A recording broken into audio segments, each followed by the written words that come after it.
malee kanan gammaduus maqaa keetiin haadha koo si yaaduu jaalallee.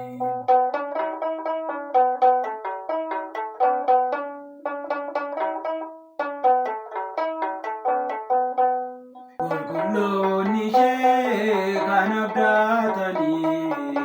abdatanii addunyaa gubbaaf jala kaatanii maqaa keen fayyaa kan dhukkubsate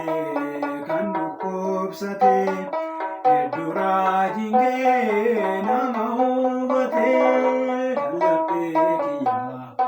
eenyutaan himaa malee kanan gammaduus maqaa keetiin haadha koo si yaaduu jaalallee.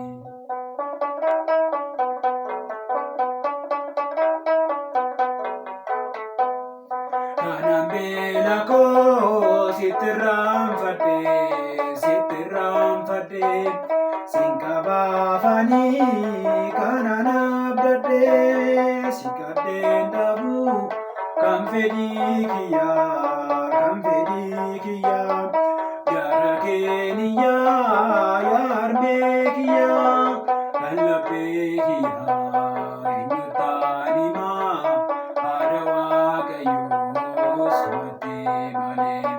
kanan gammaduus maqaa keetiin haadha koo si yaaduu jaalallee.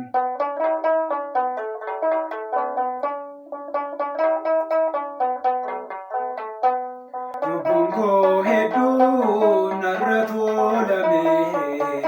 tuulamee akka ani nafnee mana kee yaadee ati na laalchisi biyya gannataa sana dhaalchisi laphee kiyyaa eenyutaan himaa haadha waaqayyoo simattee malee kanan gammaduus maqaa keetiin haadha koo si yaaduu jaalallee.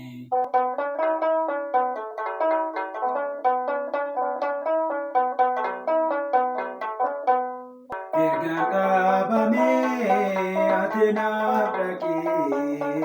naaf dhaqee